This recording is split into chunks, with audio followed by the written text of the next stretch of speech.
This podcast is sponsored by BetterHelp. After experiencing trauma, I went to therapy, and my therapist guided me through a difficult time in my life. They helped me understand what was happening and provided me with tools to cope and find my own strength and resilience. Their experience and compassion were invaluable and enabled me to rebuild my life and move forward. I strongly believe in the power of therapy to help people through difficult times. BetterHelp connects you with a licensed therapist who is trained to listen and give you helpful, unbiased advice. First, you go to their site. You can use my link, betterhelp.com/resilience. You answer a few questions, and BetterHelp will match you to a professional who has years of experience helping people with struggles just like yours. Let BetterHelp connect you to a therapist who can support you, all from the comfort of your own home. Visit betterhelp.com/resilience or choose podcast, then notes on resilience during sign up and enjoy a special discount on your first month. Be really clear about your values and core principles because they will guide you. If you can follow a checklist, it's not really a crisis. It's an emergency, but you'll know what to do and you may have decision trees mapped out or whatever, but it's relatively straightforward. The true crisis is when the incident doesn't fit your plan. And so you've got to figure out what to do. And so that's where, again, if everyone is clear on what are those values and core principles, and those are the guardrails, that's what you want to adhere to. Hello, and welcome to Notes on Resilience. I'm your host, Manya Chilinsky. My guest today is Eric McNulty for this episode in our series on crisis leadership. Eric is the Associate Director of the National Preparedness Leadership Initiative at Harvard, and he's the co-author of the book You're It: Crisis, Change, and How to Lead When It Matters Most. We talked about the 3 facets of societal resilience, how to lead in a crisis, and what are the things you need to be thinking about, and how hope is not a strategy. I think you're going to find this episode really interesting. Thanks for joining us today. Hi, Eric. I'm so thrilled to get a chance to talk to you. Thanks for being here today. My pleasure. Thank you, Manya. I'm delighted to be with you. Well, before we dig into the topic of crisis leadership, I want to know if you could have dinner with any historical figure, who would it be and why? Oh, wow. I think this is a bit obvious, but the situation we find ourselves in right now, I think I'd like to sit down with Abraham Lincoln. Oh, that's a good one. Yeah, he's led through a lot of dysfunction and polarization in the country, and I would want to say, hey, Abe, what are you seeing and what do you think? Yes. Oh, that would be a good one. I so wish I could make these happen for you guys. If I couldn't be a fly on the wall in the room, I'd at least want to hear about it afterwards. I think you would have some insights. Thank you so much. So we're just going to dive right in because we're talking about crisis leadership and resilience, and that's something you know a lot about. So let's just dive in. And what are the 3 facets of societal resilience? Societal resilience is made up of 3 things. One is the psychological resilience of individuals. How much grit do we have? Then you also want to look at your infrastructure, your systems, the built environment. So our highways, tunnels, water lines, sewer pipes, all those things, which again, if they don't fail in a crisis, then we don't have to be quite so gritty. Mhm. But then I think well, I hate to say more important, but the third is our ability to adapt and evolve. And that comes from the study of resilience in environmental sciences.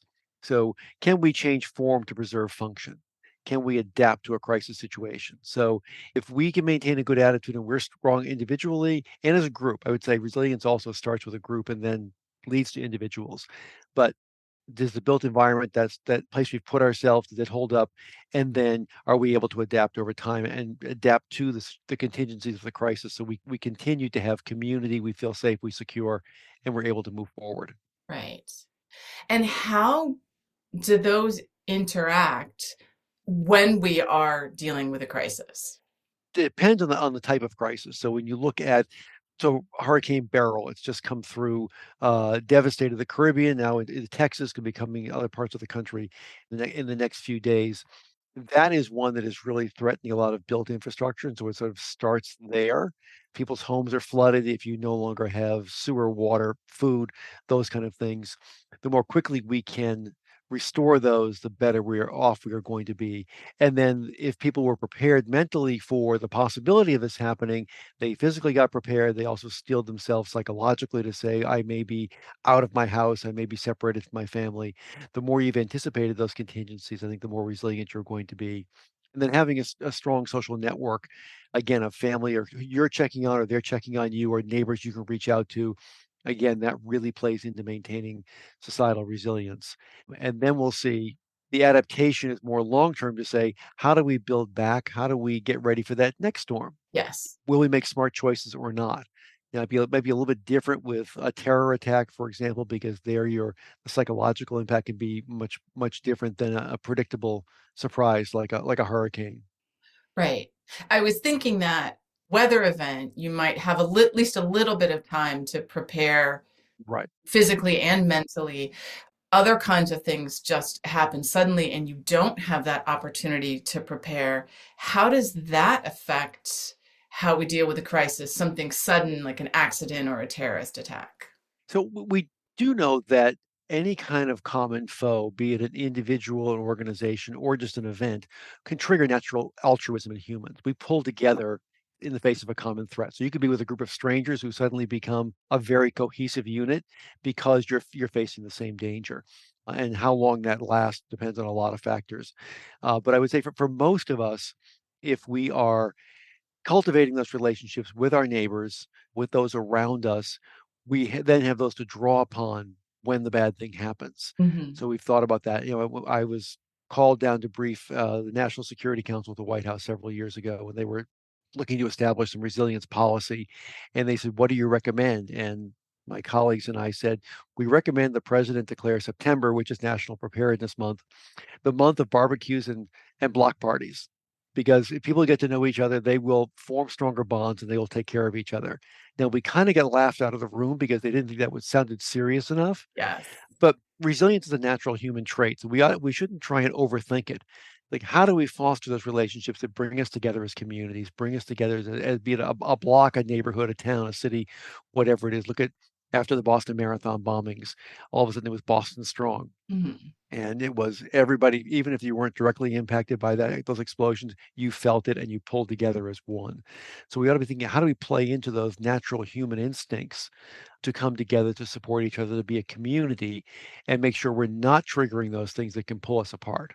Yes. I have two thoughts as you're saying this. So, one is as a survivor of the bombing, I remember feeling very disconnected from the community and really struggling with that. I think that is part of what made me struggle with it is I felt very disconnected from the people around me in that moment.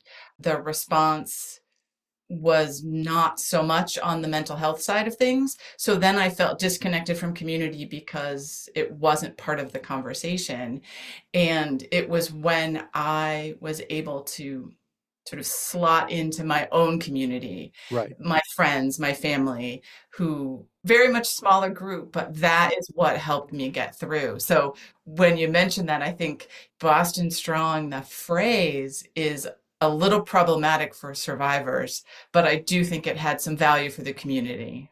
Well, I think you raise a really important point because with levels of proximity to the trauma, there obviously are very different experiences, and we shouldn't assume they're the same. Yeah. And I know we've done some work with One World Strong, which is a group that came out of marathon survivors were visited by survivors of combat injuries from Iraq and Afghanistan, people who've been through IEDs and other kinds of explosions, who had amputees and others had similar outcomes as the people who were affected by the Boston Marathon. And they came in, off the record, no big hoopla around it, Yeah. came and talked and said, hey, okay, we probably do have an understanding of what you're feeling because we went through that exact thing. Those of us who, like I was 3.5 miles from the bombings. So yeah, I saw them, heard them, know a lot of people involved in it. My experience is very different than somebody who was on the course at the finish line, anywhere they're directly impacted. We have to realize again, we'll come together in different ways, and we need to be very sensitive as to how we support each other. Mm. And I think acknowledge that Yes. those differences of experience. Yes, absolutely. And the other thing I was thinking about when you mentioned community, I mean, you mentioned let's have National Barbecue Month and let's get people to come closer, is how difficult the pandemic was because it ripped us from our communities and put us all in our home and afraid be part of our communities. And it feels like that was a crisis that proved your point about how important community is. Yes, and again, realizing that people, although we're pulled apart, we still can be there for each other. Yes. And then one of the things and perhaps because I have done a lot of in the field of resilience, in the early days of the pandemic, I quickly put together a group of about 50 households in my immediate area that we were all connected just by email. And we said, hey, if anybody tests positive and you need something, reach out. Mhm. Somebody to get you groceries, farm, whatever, walk your dog, whatever it is. Yeah. And oh, by the way, anybody on here, don't feel obligated that you have to if you're not comfortable doing it. Mhm. But at least we should know who's been affected. And if you need something, we can try and figure out how to get it to you. Right. And it was very simple. Anybody could do that. And all those phone trees from soccer leagues and things, all those connections are there. The PTA, whatever your particular social connection is, to remember to activate those. And again, don't force anybody into it. But when you know there's support there, you'll be stronger individually. Right. Absolutely. Well, how do you define crisis leadership? First of all, I want to define crisis, if that's okay. Yes. Because I think a true crisis is that which presents some sort of existential threat. It could be to your obviously life and limb to an individual, but reputationally to an organization, your operational capacity or your financial viability. So it's not the routine emergency. It isn't the bad thunderstorm. It is the hurricane kind of thing that causes a major threat. And then I see leading through that is the ability to bring people into an uncertain future with hope and confidence. Right? There's a lot of uncertainty, but you can bring them through with hope and confidence. We will get through this. We'll be better on the other side. So a lot of that is about having a high emotional intelligence. It's about explaining the why we're doing things and that we're together. I think one of the things I teach people who are going to be leading crisis teams is to stop in a moment with your team and just say, this may be horrible, but we will get through it. And I'm really glad this is the team we have put together to get us through it. Because just that helps instill the confidence in people. Okay, we got this. It looks horrible, but we'll figure it out. And that really helps energize people and get them out of a shock response to a true crisis. Yes. And validates the experience of this is hard. It is hard for me, it's hard for you, maybe not in the same ways, but I think that validation is a critical piece. And so if we're thinking of someone who's leading through a crisis, when I say that, I'm thinking of people in official leadership roles. I'm thinking of the mayor, I'm thinking of the CEO, the crisis team in the organization. But I know that individuals can certainly step up and lead as well. But how do we lead through a crisis in ways that will enhance our resilience? So you're right.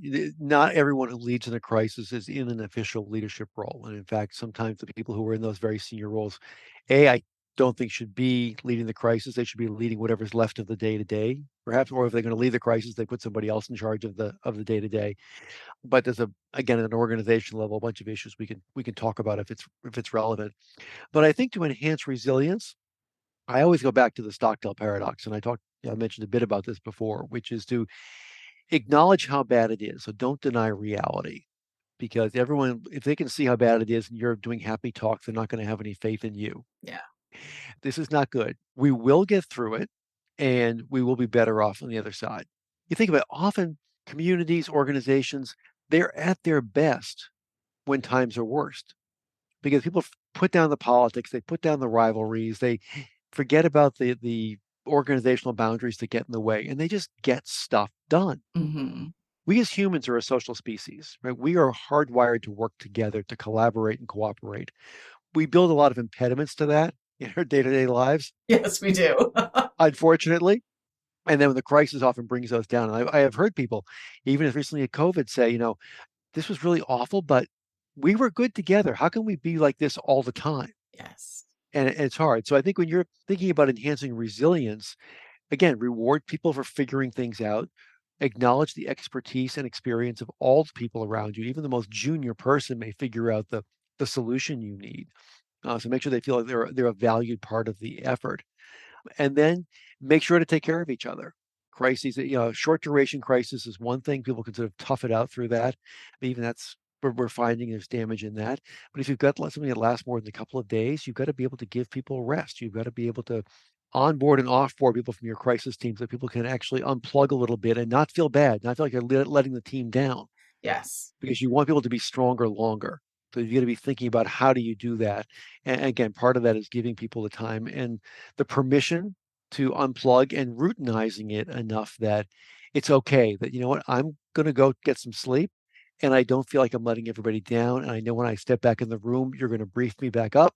I can plug back in and be productive, and somebody else can go take the rest. Yes. And so if that's part of the normal routine of how you handle adverse events, it will just feel normal and natural, and people will be more resilient. Yes. And especially someone who is a helper by nature can be very hard to stop helping, even to take care of oneself. Yeah. So I like the idea of kind of making sure you plan that in as a leader. But I want to go back to something you did mention. You talked about, maybe the leader of an organization isn't the person who should be leading the charge after a crisis or during a crisis, that somebody needs to be taking care of the day to day. I'm thinking, if you're thinking about an organization or a workplace, that you need to have a formal crisis plan that plans that out and kind of sets that structure. What if you don't? What if you're just going through life hoping nothing bad happens? How do you rally and how do you make sure someone is taking care of the day to day? Yeah, and hope is not a strategy, and that's not a new insight, but is very true in terms of crisis. People should recognize that you really should plan for it, have a team with designated roles, and have people exercise and prepare, because they're going to have to cohere the team really quickly Mhm. in the face of an adverse event. So you don't need fighting, you don't need misunderstanding, you need people to work really well together. But if you haven't done that, say if I'm the CEO or the senior most person, and I say, you know what, I'm going to run the crisis, and then hand off to somebody who you trust and say, and you run everything else. We're going to talk once a day or twice a day, whatever the right cadence is. Mhm. But I'm not going to worry about that, and you're not going to worry about this. We'll coordinate to make sure we're on the same page, but that because you can't do both of those things well. Now, the reason I often recommend, and this is somewhat controversial, that the crisis leader not be the CEO or that senior most person is because if they fail for some reason, they're really hard to replace. If I've got a vice president who's running the crisis and reporting up and making sure the CEO is informed and makes certain decisions only the CEO can make, vice president fails, I can replace that vice president relatively easily. It's much harder to replace a CEO. But if I have to replace a CEO, I put a crisis on top of a crisis. Yes. And that can be very hard sometimes for the ego of the CEO. So you have to have that conversation ahead of time and say, okay, Manya's our crisis leader. She's going to run the crisis team. Let's make sure we're clear about, okay, Eric, CEO, here are the 3 decisions. If we have to make them, you want to make. Great. Manya will bring you those. Everything else, she's empowered. She'll make them. She'll run the team, and they'll let you know what's going on. And so you feel like you're informed, but you aren't putting that that CEO in the hot seat. I mean, think back to Deepwater Horizon, Mhm. Tony Hayward at BP, who came out, many days into that crisis and said, I want my life back. 11 people died on that rig. And that remark cost him his job. And if I didn't know him personally, but I know people who worked for him and around him. He was not a bad person. He's not an evil, thoughtless, careless person. He was tired, and he put himself in the front of that and pushed himself, I think, beyond where he could even realize what he was saying Right. to a certain extent. Because yes, he did want his normal routine back. I got it. It was a poor choice of words, and so you don't want to put somebody in that position. And again, if I've got somebody at a VP level, I can rotate them through. Mhm. Okay, you run 3 or 4 days, next person steps in, or you do it every few hours, however depending on the intensity of the crisis.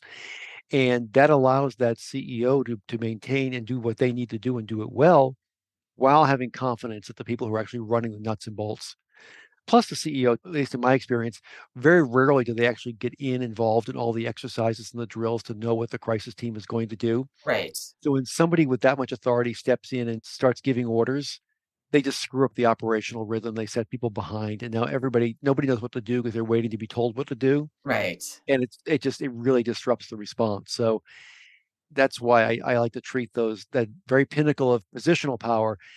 Give them a job to do, make sure they know they're very important, but not get them into the weeds of the response. That's very interesting that the leaders you want in the crisis are not necessarily the most powerful people in the group, in the organization. They're not necessarily the ones with the formal leadership roles. Right. And you want them designated to when when you've called a crisis, you've given them whatever authority you've decided to give them. They can make decisions, Yeah, but they don't have to be the most senior person in the organization. absolutely. We've talked about planning. I like the term, hope is not a strategy. But when you're faced with a high pressure situation like that, how do you make decisions? Especially if it's a crisis that you've got your emotions involved in as well. So the first step is very simple. It's breathe. Yes. Again, you have a lot of pressure, and it always feels like things have to go faster. Take a couple of deep breaths. That will, when you control your breathing, you control everything else in your body. You'll slow down your heart rate. You'll just you'll calm yourself down. Mhm. Again, and unless you're in a situation where someone's walking in the front door with a weapon, you probably have the 30 or 40 seconds to take a few deep breaths and just, okay, let me just get centered here. And everybody around the table, let's take 3 deep breaths together. Okay. Then what you want to do is be really clear about your values and core principles, Mhm. because they will guide you. If you can follow a checklist, it's not really a crisis. It's an emergency, but you'll know what to do, and you may have decision trees mapped out or whatever, but it's relatively straightforward. The true crisis is when the incident doesn't fit your plan. And so you've got to figure out what to do. And so that's where, again, if everyone is clear on what are those values and core principles, and that those are the guardrails, that's what you want to adhere to. And then that will give you the freedom to wrestle with the other contingencies. So I worked with one large global organization, and they were very clear. It was people, environment, assets. That was the priority. So take care of your people, worry about environmental damage because they're in the energy business, and then worry about the business assets. If you're acting with those priorities in place, we'll back you up. We know you may have to do some unorthodox things, but this is how we want you to act. And so in some crazy situations I can't get into because they were off the record, but that really did guide people. And again, and everybody in the corporation from the very top to the bottom knew that was what you're supposed to do. And so that gives people a lot of agency in the situation, which helps them stay calm and actually take action, but it helps keep them consistent with what you want them to do without trying to micromanage them. Right. So the organizations that live into their values every day, that prepares them for crisis. Those that just have it on the wall or in the annual report and don't actually worry about it, it's much harder to call upon those values because they aren't baked into your everyday action and into the way you think and live and breathe in the company. Yes. And this gets back to what you said at the beginning, talking about emotional intelligence, which I guess, in a way, like the emotional intelligence of the organization. Some of them have it, some of them don't. That's right. That's right. And it also gives people a way to coalesce, who may be coming from different functions together, may or may not know each other very well. If they have to come together to meet I think, again, if we're all really clear, here are the values, here's what we stand for, we've all agreed to this and we live it every day, it makes it much, much easier to come together and make decisions. Because one of the places you can really get into conflict is people thinking of different ways to make decisions and or using different criteria, and now, because we're under time pressure, it's like I'm arguing against you as opposed to trying to appreciate what you're saying and back and forth. And if we can always call back to remember, we said we always take care of people first. Yeah. Boom. Okay. Now we know where to go. Right. That keeps pointing you, that's your North Star, keeps bringing you back to Exactly. that's fine, that's happening, but what does it mean for our people, for example? Wow, okay.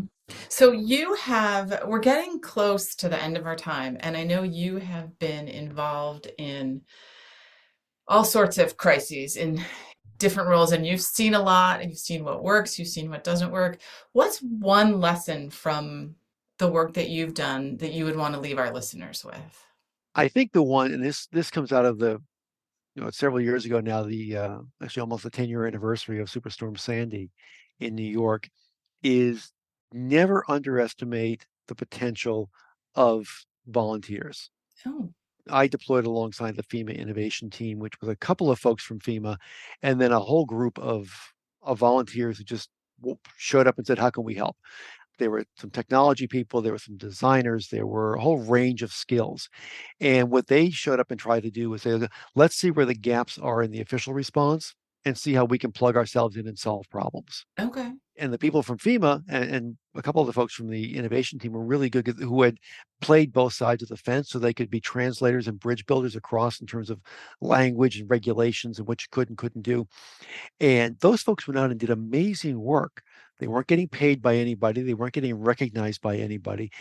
So we can tend to think only the people in official roles can make a difference. Hmm. And you have to, look for all your out. As Mr. Rogers said, look for the helpers. Yes. Look for the help, and how can you bring them in and help them help you be useful in the response. Don't just push them away, because you will get that. We've seen that in disaster after disaster. It is there are those volunteers, the people. It was the Cajun Navy after Hurricane Harvey in 2017. Yeah.